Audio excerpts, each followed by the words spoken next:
오늘 읽은 본문의 말씀을 가지고 언약을 맺어 여호와의 백성이 되게 하고라는 제목으로 우리 같이 말씀의 은혜를 나누기를 원합니다. 북이스라엘을 벌벌 떨게 만들었던 오므리 왕조, 그 아합의 왕가는 예후의 손에 의해서 완전히 처단이 됩니다. 근데 아합 왕과 그 아내였던 이세벨 사이에 태어난 딸이 아달랴입니다. 근데 이 아달랴는 남유다로 시집을 갔습니다. 그래서 여호사밧 왕의 며느리가 됩니다. 그 아들 여호람 왕의 아내가 되지요. 근데 남편인 여호람 왕이 죽고 이제 아달랴의 아들이었던 아하시아가 왕이 됐습니다. 근데 이 아하시아는 북이스라엘의 요람 왕, 이 아합의 아들입니다. 그러니까 자기에게는 외삼촌이 되는 거죠. 병문안을 갔다가 거기서 예후를 만납니다. 그래서 요람 왕과 남유다의 아하시아 왕은 한날 한시에 한 장소에서 이제 죽임을 당합니다. 이 참 소식을 들은 아달랴가 어떤 행동을 하느냐, 우리가 도저히 상상할 수 없는 그런 짓을 하는 것을 보게 됩니다. 11장 1절 말씀을 우리 같이 한번 읽겠습니다. 시작. 아하시아의 어머니 아달랴가 그의 아들이 죽은 것을 보고 일어나 왕의 자손을 모두 멸절하였으나, 할머니가요, 그 유다의 남은 혈통인 자기 손자들, 자기 아들의 후사들을 전부 다 죽여버린 것입니다. 그리고 자기가 왕이 돼버린 거예요. 이런 말도 안 되는 일이 예루살렘에서 벌어진 것입니다. 아달랴는 이 다윗의 후손, 자기에게는 손자들입니다. 이 말이 됩니까? 다 죽였다고 생각했습니다. 근데 하나가 안 죽고 살았습니다. 그게 누구냐? 요아스였습니다. 2절 말씀을 우리 한번 읽겠습니다. 시작. 요람 왕의 딸 아하시아의 누이 여호세바가 아하시아의 아들 요아스를 왕자들이 죽임을 당하는 중에 빼내어 그와 그의 유모를 침실에 숨겨 아달랴를 피하여 죽임을 당하지 아니하게 한지라. 참 이게 무슨 영화 같은 얘기입니다. 여호람의 딸이면은 아달랴의 딸이겠죠. 친딸인지 아니면 이 여호람의 어떤 다른 후궁이 낳은 딸인지 정확하게 알 수는 없습니다. 근데 이 여호세바는 어떻게 보면은 이 요아스의 고모가 되는 거죠. 이 여호세바는 제사장 여호야다의 아내였습니다. 할머니가 아달랴가 자기 손자들을 다 죽이는 그런 참혹한 상황 속에 아주 담대하게 자기 조카를 요아스를, 또 요아스의 유모를 자기 침실로 빼돌립니다. 그리고 이 애를 자기 침실에 숨겨가지고 변을 면하게 합니다. 그리고 나중에 어떻게 하느냐, 자기 남편 대제사장 여호야다가 있는 성전으로 빼돌립니다. 이 여호야다는 이 요아스 왕자의 존재를 숨깁니다. 그리고 성전에서 이 아이를 6년을 키웁니다. 과거에는 사무엘처럼 성전에서 어린 아이들이 이제 자라고 있었던 것 같아요. 그 아이들 속에 섞어가지고 왕자라는 것을 아무도 모르고, 다윗의 혈통이라는 것을 아무도 모르게 하고 6년을 이 아이를 그 긴장 속에 키운 겁니다. 예루살렘 성전은 여러분들 아시는 대로 이 왕궁하고 딱 붙어 있습니다. 성전산에 중앙에 성전이 있고요, 그 바로 옆에 왕궁이 있습니다.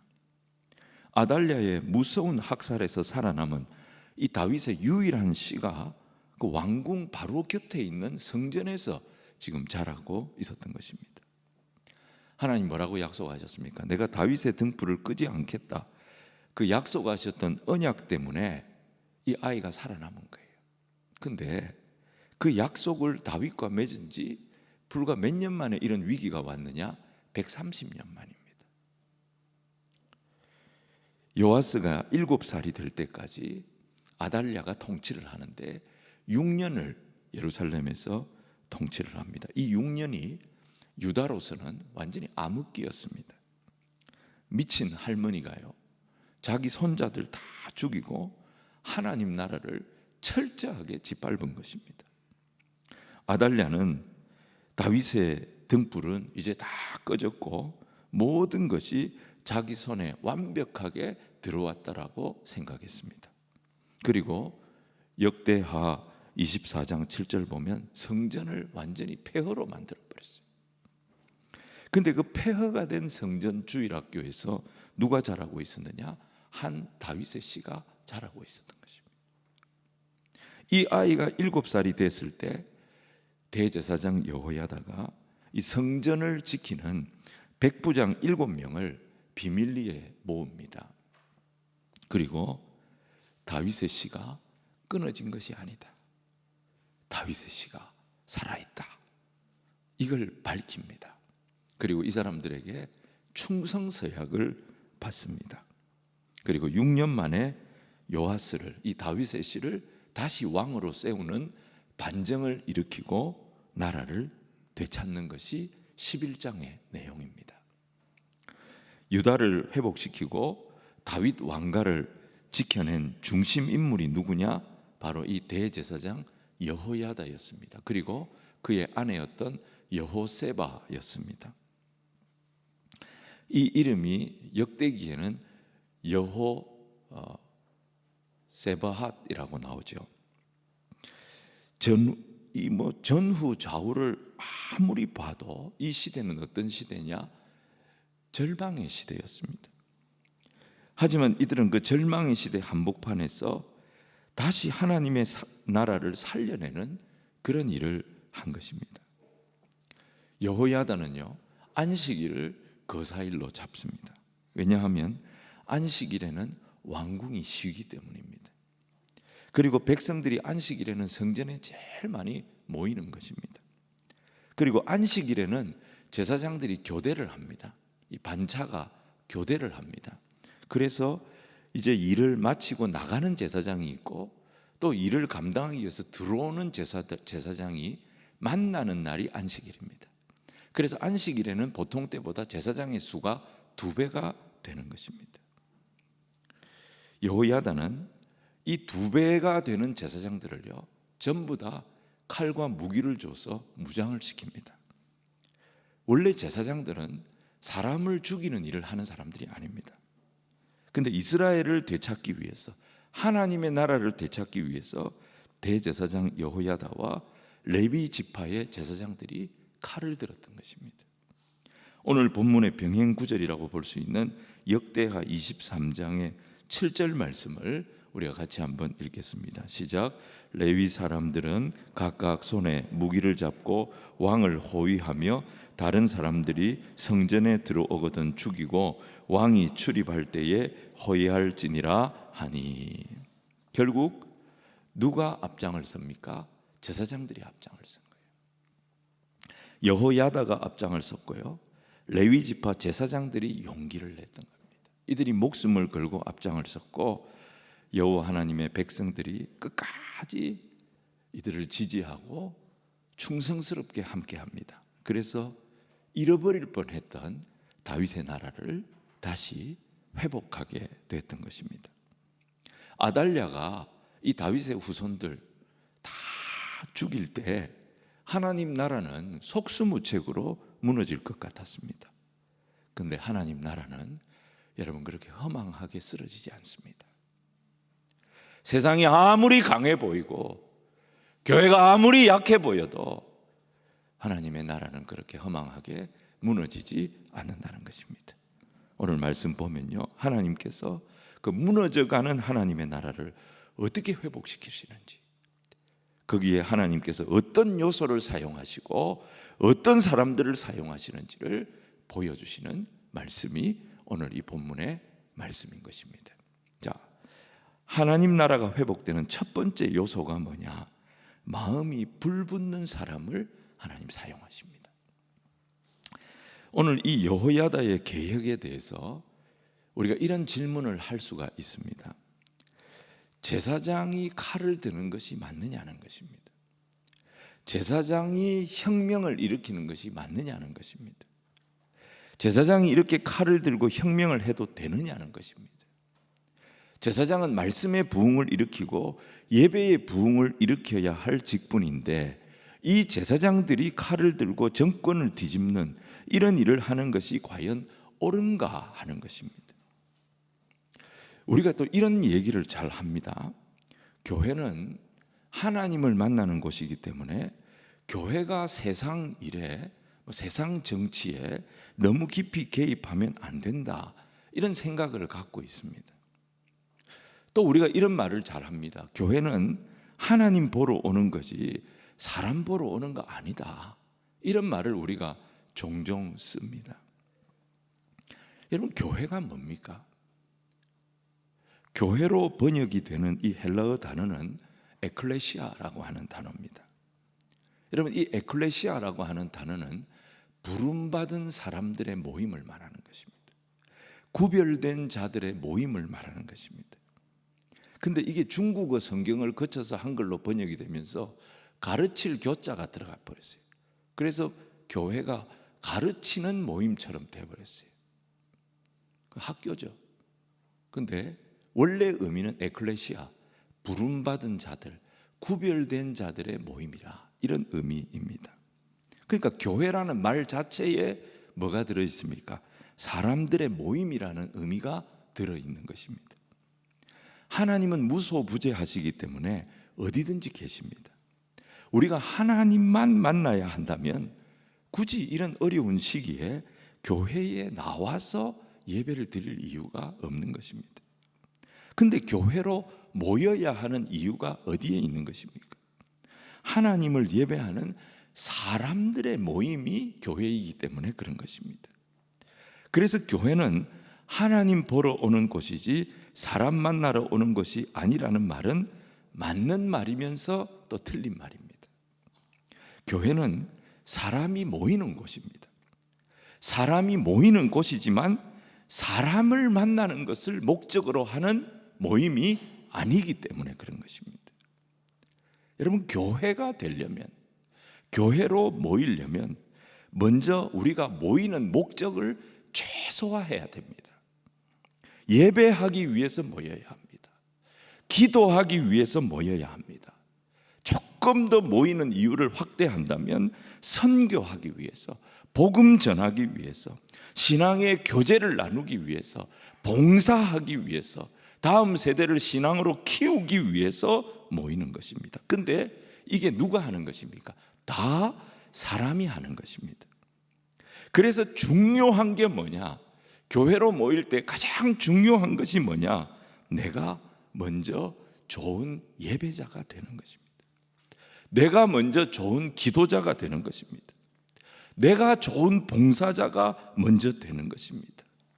그래서 교회 안에서는 이런 고백이 자꾸 나와야 합니다. 그 사람하고 같이 예배하면 내 예배가 깊어집니다. 그 사람하고 같이 기도하면 내 기도도 같이 깊어집니다. 그 사람과 함께하면 우리 구역 모임이 막 살아납니다. 그 사람과 함께 봉사하면 봉사가 즐겁습니다. 오늘 사랑하는 성도 여러분, 저와 여러분이 그런 예배자가 돼야 되고, 그런 기도자가 돼야 되고, 그런 헌신자, 그런 봉사자들이 되어져야 될 줄로 믿습니다.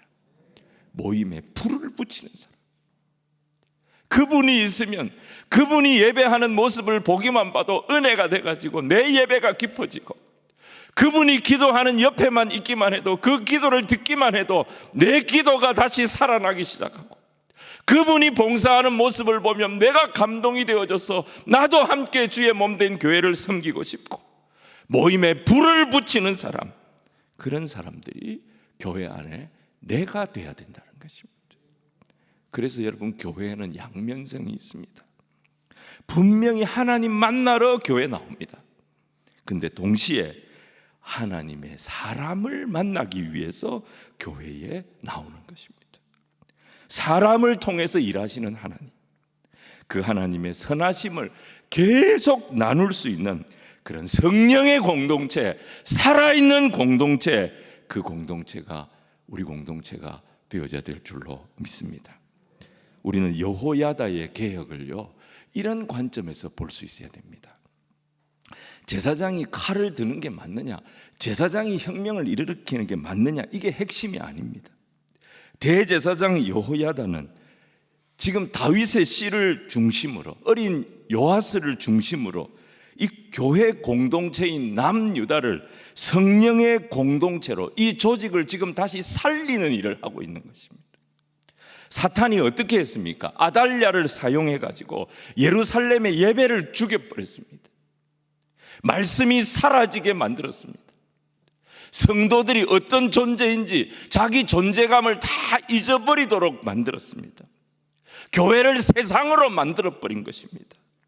이 죽어가는 신앙 공동체를 바라보면서 그 마음에 불이 붙는 사람이 여호야다였습니다.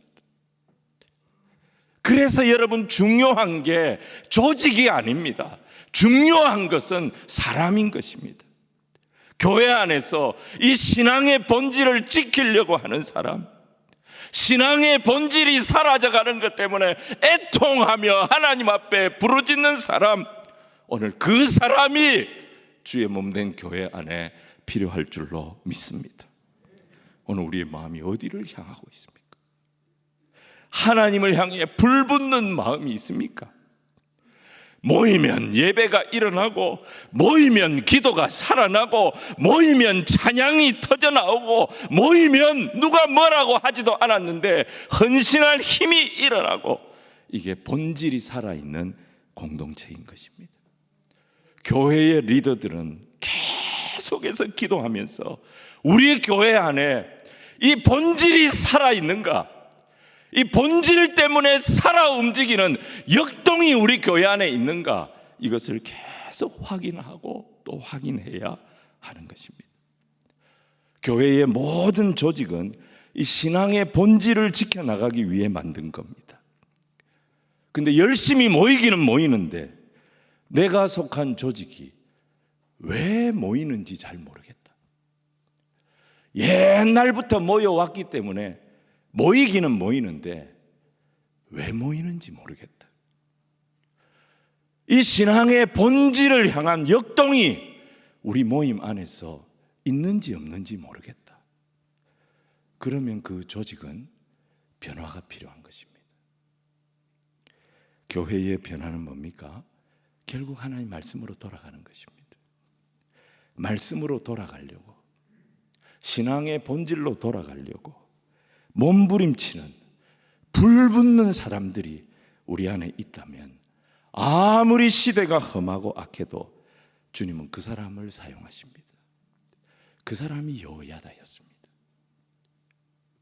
죽어가는 이스라엘 공동체, 죽어가는 남유다의 하나님의 공동체를 바라보며 마음이 불붙는 사람, 그 여호야다를 사용하셔서 그 암흑기에, 영적인 암흑기에 다시 생명의 역사가 일어나도록 만드시는 분이 우리가 믿는 하나님이신 것입니다. 오늘 우리 한 사람 한 사람이 이런 예배자로, 이런 기도자로, 이런 헌신자로 다시 한번 신앙의 본질 앞에 가슴이 뜨거워지는 저와 여러분이 되기를 주님 이름으로 축원을 드립니다. 오늘 두 번째 요소는요, 하나님 나라가 회복되는 두 번째 요소는 희생입니다. 여호야다는 남유다 신앙 개혁의 어떻게 보면 1등 공신입니다. 이 사람이 하나님 나라를 회복하고 다윗의 나라를 회복하는데 제일 큰 공을 세운 사람이에요. 근데 그는 이 개혁에 성공하고 난 뒤에 왕이 되지 않습니다. 자기 자리로 다시 돌아갑니다. 왕위를 누구에게 줍니까? 7살짜리, 우리 교회로 치면 유치부입니다. 유치부한테, 여러분 이때 여호야다의 나이가 90이 넘었어요. 근데 여호야다가 7살짜리 유치부 아이한테 왕위를 넘겨주고 자기는 다시 자기가 원래 있던 자리, 성전 제사장 자리로 돌아갑니다. 여러분, 이게 비슷한 시기에 혁명을 일으켰던 북이스라엘의 예후하고 남유다의 여호야다가 다른 점이에요. 자기가 수고 많이 했어요. 자기가 제일 고생했어요. 근데 개혁에 성공하고 난 뒤에 그 어떤 대가도 요구하지 않습니다. 그 어떤 특혜도 요구하지 않습니다. 여러분, 오늘 우리가 말 잘하는 사람한테 잘 속아 넘어갑니다. 여러분, 말을 잘하는 것은 말을 잘하는 것이지 그게 꼭 옳은 것이 아닐 수 있다는 것을 알아야 됩니다. 열왕기상 3장에 보면 솔로몬이 왕이 되고 난 뒤에 첫 재판을 합니다. 그 재판이 어떤 재판이었습니까? 창기 2명이 와가지고 아이 하나를 놓고 서로 이 아이가 자기 아이라고 주장을 한 겁니다.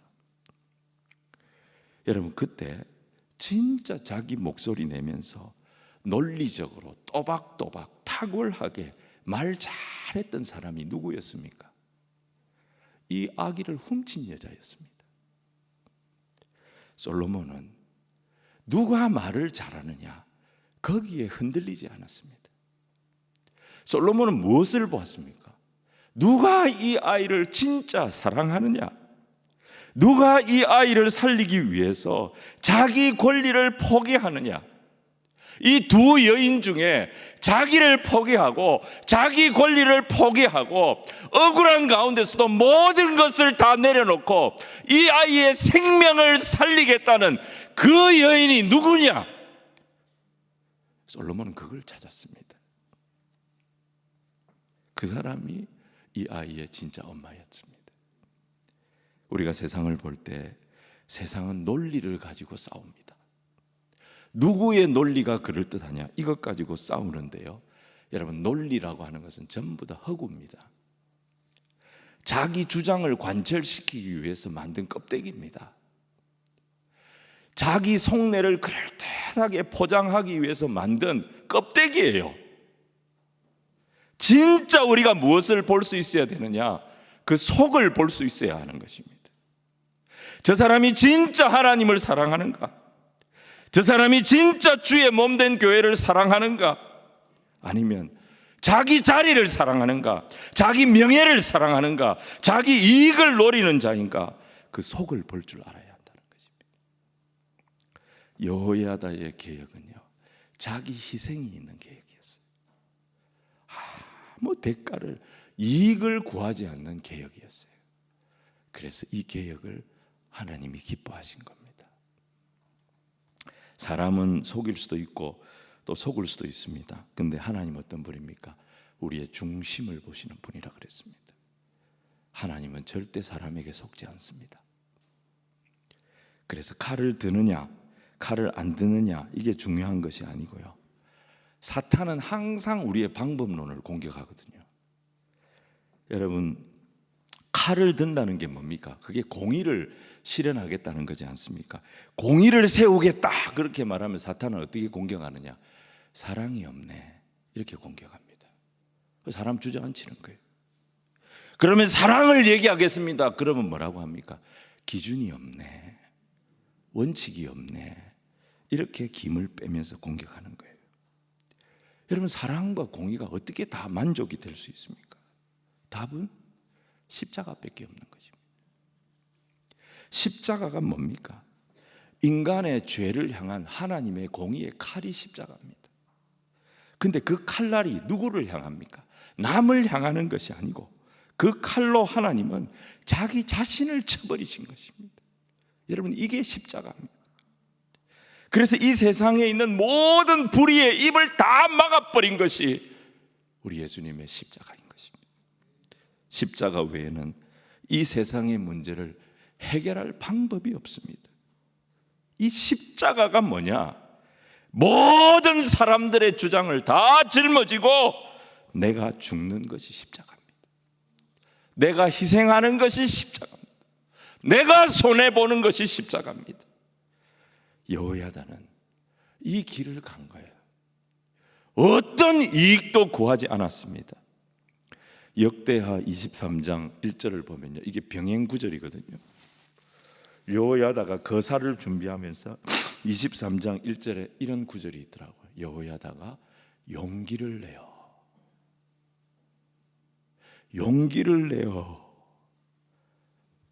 이 거사를 일으킵니다. 이 용기가 어떤 용기겠습니까? 자기가 죽을 각오를 한 거예요. 하나님의 나라를 다시 살리는데 누군가가 죽어야 한다면 내가 죽겠습니다. 여호야다에게 하나님 이 용기를 주셨고, 여호야다의 이 용기를 하나님 사용하신 것입니다. 자기가 희생할 각오를 하고 이 용기를 내기 시작했을 때 하나님의 능력이 그에게 나타났고, 그 결과로 교회가 살아났고 하나님의 나라가 살아나는 역사가 일어났던 것입니다. 여러분, 하나님 나라는 말 잘하는 사람, 앞에서 얼렁거리는 사람이 중요한 게 아닙니다. 그 사람들 다 사라질 사람들입니다. 자기를 비워 종의 형체를 입으시고 죽기까지 복종하신 십자가의 주님을 따라 희생하는 사람들, 손해보는 사람들, 그분들을 통해서 하나님의 나라가 세워지는 것을 믿으시기를 바랍니다. 성경에 있는 좋은 말씀들 얼마나 많습니까? 그 좋은 말씀들 전부 다 동원했다 할지라도 그것 가지고 자기 합리화하고 남 죽이는 데 쓴다면 그 사람은 가짜요.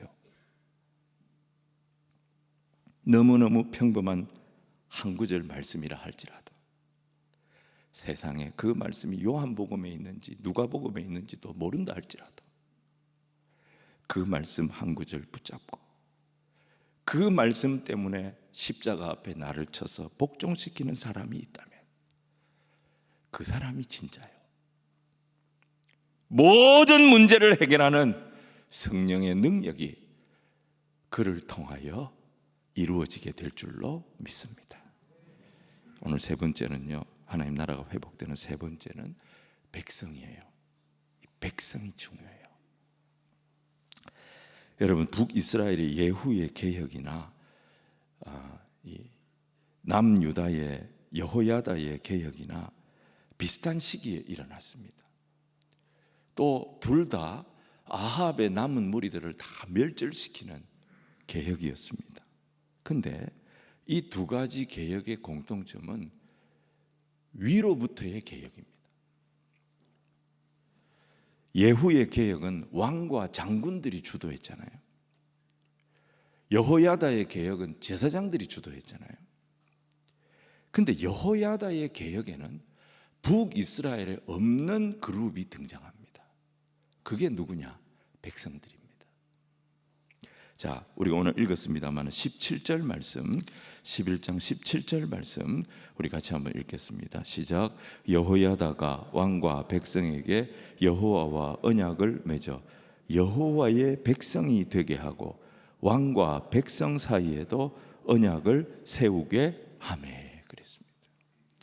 우리가 자세히 들여다보면 백성이 나오죠. 근데 백성만 나오는 게 아니고요, 거기에 언약이라고 하는 게 나옵니다.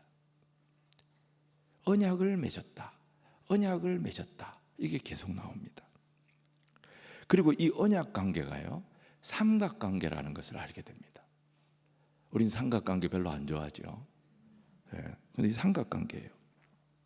이스라엘 백성이 주님의 백성이 되는 이 언약이 주님과 왕과 또 주님과 백성과 이렇게 이루어진 거예요. 주님과 왕이 언약을 맺고 주님과 백성이 언약을 맺으면서 결과적으로 어떻게 되느냐? 왕과 백성 사이에도 자연스럽게 언약 관계가 만들어진 거예요. 북이스라엘의 문제는 뭡니까? 예후의 개혁의 문제는 뭐예요? 거기에는 왕과 백성밖에 없어요. 그러니까 항상 왕과 백성이 뭐로 뭉치느냐? 이해관계로 뭉치는 거예요. 거기에는 철저하게 하나님이 배제되어 있습니다. 근데 하나님 나라의 특징이 뭐냐? 중심이 하나님입니다. 왕도 하나님께 나가는 거예요. 백성도 하나님께 나가는 거예요. 그래서 왕과 백성이 어디서 만나느냐? 하나님의 말씀 앞에서 만나는 거예요. 이 삼각구조, 하나님과 왕과 백성이 이 삼각구조, 하나님의 말씀 앞에서 하나가 되는 이 삼각구조가 가장 이상적이고 가장 안전한 구조라는 것입니다. 이 삼각구조를 만드는 힘이 어디서 나오느냐? 하나님의 말씀, 언약에서 나오더라는 것입니다. 북이스라엘도 과거 청산했고요, 남유다도 과거 청산했어요. 근데 북이스라엘은 과거 청산한 것으로 끝입니다. 그들은 그 과거 청산에서 계속 헤맵니다. 빠져나오지를 못해요. 근데 남유다는요, 과거 청산을 하고 미래로 나갑니다. 그 원인이 뭐냐? 여호와의 말씀 앞에서 여호와 하나님과 왕과 백성 사이에 언약 관계가 만들어졌기 때문입니다. 이 언약 관계가 남유다를 견고하게 만든 거예요. 이 남유다를 하나 되게 만든 거예요. 북이스라엘은 이게 없으니까 과거 청산은 했는데 나라는 하나도 변하지 않는 거예요. 계속해서 쳇바퀴를 도는 거예요. 피해 보복이 계속해서 이어지는 거예요. 비극인 거예요. 여호야다는 하나님의 말씀으로 왕을 부릅니다. 여호야다는 하나님의 말씀으로 백성을 부릅니다. 그리고 이들을 언약 백성으로 묶어버립니다. 하나님 중심으로 언약 관계가 만들어지니까 백성이 어떻게 됩니까? 그 언약 관계로 세워진 왕을 향하여 백성들이 충성하는 거예요. 그리고 왕은 어떻게 됩니까? 자기 백성이 자기 소유물이 아닌 거예요. 하나님의 언약으로 세워진 하나님의 백성들인 거예요. 그래서 그 백성을 자기 몸처럼 생각하고 돌볼 책임을 갖게 된 거예요. 이게 언약 관계예요. 이건 가정에서도 마찬가지입니다.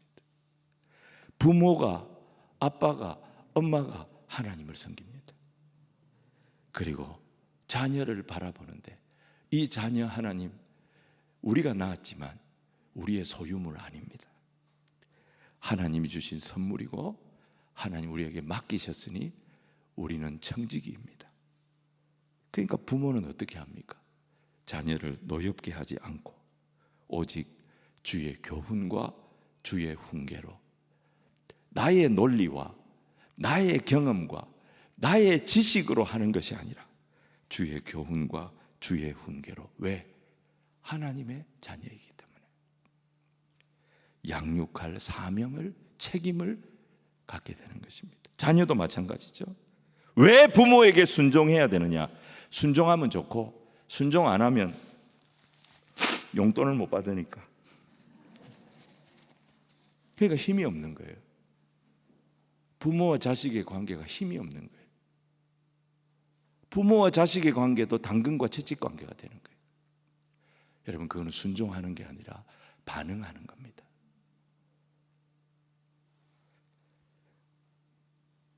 내가 왜 부모에게 순종해야 되는가? 부모는 하나님의 대리인이다. 우리 가정은 하나님의 언약 백성의 가정이다. 그래서 주 안에서 내 부모에게 순종해야 될 이유를 알게 되는 것입니다. 이게 언약 관계입니다. 결혼도 마찬가지입니다. 요즘 간혹 보면 주례 없는 결혼 이런 거 이제 많이 하는데 할 때 조심해야 됩니다. 그건 우리가 결혼하는 거라는 거예요. 주체가 우리라는 거예요. 우리 위에 아무도 없어요. 주례가 있다는 것은 하나님 앞에서 결혼하는 거예요. 그게 언약의 결혼이에요. 여러분, 좋은 감정, 아름다운 외모, 시간이 가면 변하게 돼 있습니다. 그렇게 이뻤던 아내도 나이 들면 할머니가 되는 거예요. 근데 남편이 하나님과 언약 관계가 있어요. 아내가 하나님과 언약 관계가 있어요. 그러면 그 부부는 하나님과의 언약 관계 속에서 남편은 아내를 보는 거예요. 아내가 어떤 존재입니까? 그리스도께서 교회를 사랑하신 것처럼 그 교회를 위하여 자기 자신을 그리스도께서 내어주신 것처럼 사랑해야 할 이유를 알게 되는 거예요. 아내는 어떻습니까? 남편을 죽게 하듯 대하게 되는 그런 관계가 만들어지는 거예요. 이게 언약 관계인 거예요. 여호야다는 남유다의 백성들을 그런 관계로 만들어요. 그래서 그 여호야다의 개혁에는 뭐가 있느냐? 백성이 있어요. 왕이 절대 강제하지 않습니다. 자기의 개혁에 억지로 끌어들이지도 않습니다.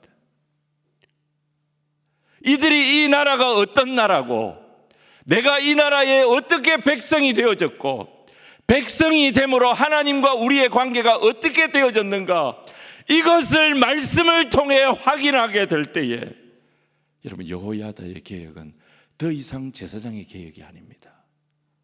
온 백성들이 이 개혁에 참여합니다. 백성들이 이 개혁을 주도하고 백성들이 하나님의 나라를 세워가고, 그러면서 남유다가 어떤 나라가 되느냐?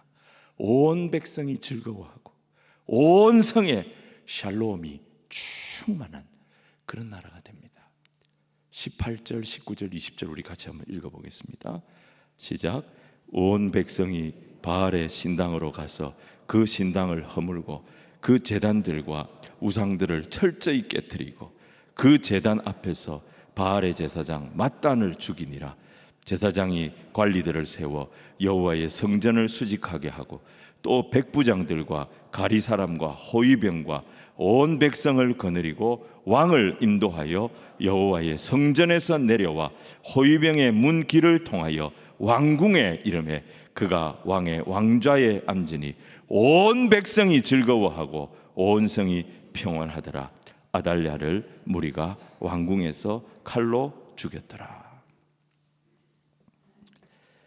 여호야다가 처음에 불붙는 마음으로 개혁을 시작했을 때요, 백성들은 전부 구경꾼이었습니다.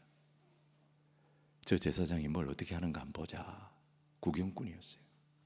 근데 여호야다가 십자가를 집니다. 용기를 내어서 자기가 희생하는 길, 자기가 손해보는 길, 자기가 죽는 길을 간 거예요. 그때 그 백성이 변합니다. 응원하기 시작합니다. 여호야다와 제사장들을 응원하기 시작합니다. 근데 여호야다가 그 백성을 부릅니다. 너희가 어떤 존재인 줄 아느냐? 너희는 이 다윗의 나라, 하나님의 나라의 언약 백성이다. 하나님의 자녀들이다. 내 가치를 하나님의 약속의 말씀을 통해 이 백성들이 깨닫기 시작할 때 이들은 개혁의 동역자들이 됩니다. 헌신자들이 됩니다. 이들이 바알의 주상을 깨뜨리기 시작합니다. 이들이 바알의 제사장을 제거하기 시작합니다. 이들이 아달랴를 쫓아버립니다. 이들이 결국 다윗의 나라를, 하나님의 나라를 회복시키는 주역이 되어졌던 것입니다. 여러분, 이게 백성입니다. 예수님 제자들 한번 보세요. 예수님 부르시니까 누가복음 5장에 보면 베드로가 배를 버려두고 쫓아왔다 그랬습니다. 마태복음 9장에 보면 마태는 세관에 있었거든요. 근데 예수님 부르시니까 자기 지위를 버리고 예수님 쫓아왔다 그랬습니다. 마가복음 1장 19절에 보면 세베대의 두 아들 야고보, 요한이 나오는데요, 예수님 부르시니까 이 두 아들이 그 아버지를 품꾼들과 함께 배에 버려두고 예수를 따라갔다 그랬습니다. 여러분, 성경에 간단하게 나오니까 우리가 착각을 합니다. 제자들이 그냥 멍하게 있는데 갑자기 예수님이 나타나가지고 내 따라올래? 예? 이러면서 아무 생각 없이 그렇게 제자가 됐다고 생각하십니까? 제자들이 바보입니까? 여러분, 이 사람들이 바로 백성들입니다. 하나님의 나라에 대한 목마름이 있었어요. 하나님의 나라에 대한 답답함이 있는 백성들이었어요. 아무 말 없이 자기 일상을 보내고 있었지만 하나님의 나라에 대한, 하나님의 말씀에 대한, 하나님의 약속에 대한 갈급함이 있는 백성들이었다 이 말이에요. 근데 이들 앞에 길이요 진리요 생명이신 예수님이 나타난 거예요. 그 예수님이 나를 부르실 때, 그 예수님이 나를 찾으신다는 확신을 갖게 됐을 때 이들이 자기를 버리고 제자의 길을 선택했던 것입니다. 요한복음 4장에 수가성 여인 나옵니다. 남편 5명 갈아치웠다고 여러분 함부로 대해도 되는 그런 여인이라고 보면 오산입니다. 이 여인이 예수님 만났을 때 무슨 질문합니까? 하나님을 경험하는 바른 예배를 드리고 싶습니다. 하나님을 경험하는 바른 예배를 드리려면 우리 조상들은 이 산에서 드려야 된다고, 유대인들은 저 산에서 드려야 된다고 하는데 내가 어디에 가면 하나님을 바르게 예배할 수 있는 그런 예배를 드릴 수 있을까요? 이 여인이 이 질문을 예수님께 했습니다. 하나님을 찾는 여인이었어요. 진리에 갈급한 여인이었고 영적인 해가를 기다리는 하나님의 나라를 구하는 여인이었어요.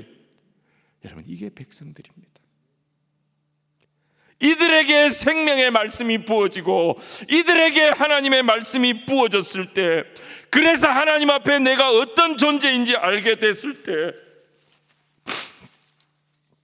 이 백성들이 살아나기 시작했던 거예요. 내 인생이 이제는 하나님의 손에 붙들려서 쓰임받는 가치 있는 인생이 되고 싶습니다. 그 길이 평탄한 길 아니어도 좋습니다. 내가 진짜 하나님의 기쁨이 될 수 있다면 주님 따라 어디든지 가겠습니다. 하나님의 백성이 은혜를 경험할 때 그 가운데 이렇게 일어나는 이들이 나오기 시작했다는 것입니다. 여러분, 이게 여호야다의 개혁이었던 것입니다. 여호야다의 개혁에는 언약이 있었고 하나님과 언약 관계로 변화되어진 하나님의 백성이 있었던 것입니다. 그래서 이 개혁이 하나님이 기뻐하시는 개혁이 될 수가 있었던 것입니다. 저는 우리 교회가 이런 교회가 되기를 주님 이름으로 축원을 드립니다.